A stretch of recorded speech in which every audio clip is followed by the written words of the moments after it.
बिहार का सब्र आज टूट चुका है क्योंकि जनता का फैसला अब पूरी तरह सामने है और यह फैसला इतना जबरदस्त, इतना एक तरफा और इतना साफ है कि पूरे बिहार की राजनीति हिल चुकी है। बिहार ने इस बार इतिहास लिख दिया है। रिजल्ट आते ही बिहार की राजनीति में भूचाल समझ गया। टीवी स्क्रीन पर जैसे ही एक एक सीट का अपडेट आने लगा, तस्वीर साफ होनी शुरू हो गई। हर तरफ एक ही नतीजा दिखाई दिया, बिहार ने एनडीए को भारी बहुमत देकर वापस सत्ता में बैठाने का फैसला कर दिया है। दोस्तों, ये जीत साधारण जीत नहीं, ये एक राजनीतिक लहर, बल्कि यूं कहें कि एक सुनामी है। एनडीए को मिला है 202 सीटों का विशाल बहुमत, जबकि महागठबंधन सिमट कर रह गया सिर्फ 35 सीटों पर। जिस बिहार में कभी आरजेडी और महागठबंधन की रैलियों में ठसाठस भीड़ उमड़ती थी, आज वही महागठबंधन अपनी सबसे बड़ी हार का सामना कर रहा है। लेकिन इतना बड़ा जनादेश सिर्फ एक पक्ष की मजबूती नहीं दिखाता, ये दोनों पक्षों की रणनीतियों, मुद्दों, कमजोरियों और जनता की उम्मीदों का संयुक्त प्रभाव है। सबसे पहले बात करते हैं बीजेपी की। बीजेपी ने इस बार बिहार में एक बेहद आक्रामक अभियान चलाया। मोदी फैक्टर, डबल इंजन सरकार, विकास मॉडल, लाभार्थी योजनाएं, सड़क, बिजली, इंफ्रास्ट्रक्चर और सुरक्षा, इन सभी मुद्दों को बीजेपी ने जोर शोर से उठाया। बीजेपी को मिली हैं 89 सीटें। बीजेपी का दावा था कि पिछले वर्षों में बिहार में इंफ्रास्ट्रक्चर, लाभार्थी स्कीमों और केंद्रीय योजनाओं का असर लोगों तक पहुंचा है और रिजल्ट ने ये बात कहीं हद तक सही साबित कर दी। अब आते हैं जेडीयू पर।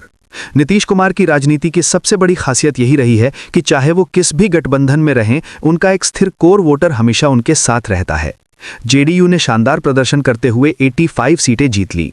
जहां बीजेपी विकास मॉडल लेकर आई, वहीं नीतीश कुमार सुशासन, महिलाओं की योजनाएं, शराबबंदी, सड़कें, पंचायतों को मजबूत करने जैसे ग्राउंड लेवल मुद्दों पर टिके रहे। दोनों दलों के वोट बैंक के मिलने से एनडीए का जनाधार और मजबूत हो गया। और अब एलजेपी रामविलास की बात। चिराग पासवान इस बार किंग मेकर होंगे या नहीं, इस पर खूब चर्चा हुई। लेकिन चिराग ने सिर्फ चर्चा नहीं पैदा की, उन्होंने नतीजों में अपनी मौजूदगी साबित की। एलजेपी-आरवी को मिली हैं 19 सीटें। ये संकेत है कि युवा और पहली बार वोट करने वाले मतदाताओं पर चिराग की छवि का असर पड़ा है। अब आते हैं विपक्ष की तरफ। लेकिन यहां सिर्फ हार नहीं, विपक्ष की कोशिशें भी समझनी जरूरी हैं। आरजेडी इस चुनाव में बेरोजगारी, पलायन, किसान, पर्यटन, नई नौकरियों और युवाओं की समस्या को लेकर मैदान में उतरी। तेजस्वी यादव ने भारी भीड़ वाली रैलियां की, सामाजिक न्याय का मुद्दा उठाया और युवाओं को नौकरी देने का वादा सबसे बड़ा चुनावी हथियार बनाया। उनके समर्थक मानते थे कि महागठबंधन इस बार सत्ता में लौट सकता है क्योंकि जोश था, भीड़ थी और बेरोजगारी एक बड़ा मुद्दा था। लेकिन ये सारी कोशिशें सीटों में नहीं बदल सकीं। आरजेडी सिर्फ 17 सीटों पर सिमट गई। इसके पीछे कई कारण रहे। कई जगह उम्मीदवार चयन सही नहीं रहा, कुछ जगह स्थानीय संतोष भारी पड़ा और सबसे बड़ी कमी, योजना आधारित सकारात्मक एजेंडा कमजोर पड़ गया। लोग सिर्फ वादे नहीं, काम के रिकॉर्ड की तरफ झुकते दिखे। कांग्रेस की हालत और भी कमजोर रही। कांग्रेस ने बेरोजगारी और महंगाई जैसे राष्ट्रीय मुद्दे उठाए, लेकिन बिहार के लोकल मुद्दों पर उनका प्रभाव दिखा ही नहीं। संगठन कमजोर था, बूथ रणनीति कमजोर थी और प्रचार भी काफी फीका रहा। बचे एआईएमआईएम और लेफ्ट। इन्होंने कुछ इलाकों में कोशिशें की, लेकिन राज्य स्तरीय चुनाव में जनता की प्राथमिकता इन दलों की ओर नहीं गई। अब बात करते हैं वोटिंग पैटर्न की, और यही वो जगह है जहां दोनों पक्षों की रणनीतियां साफ दिखाई देती हैं। इस बार बिहार में बड़ी संख्या में युवा वोटर निकले।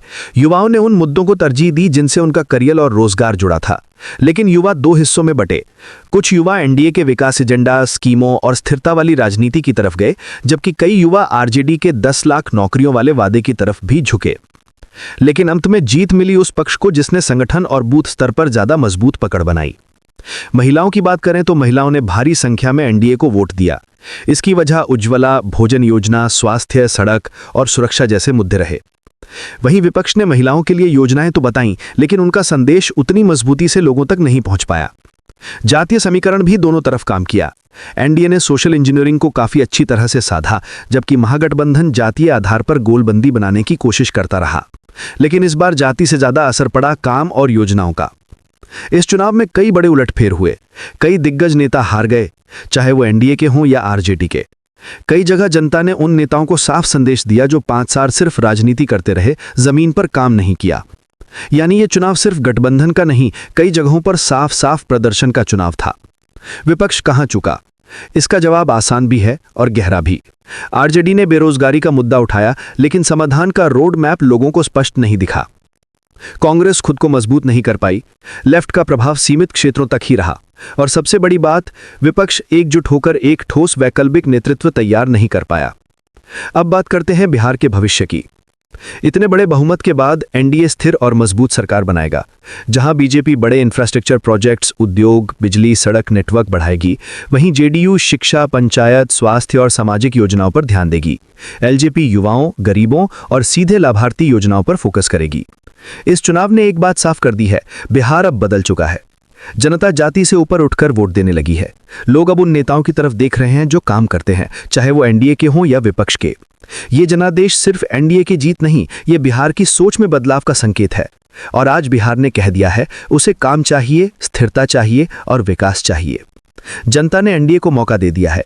अब आने वाले 5 साल में जनता देखेगी कि इस बड़े जनादेश का क्या परिणाम निकलता है।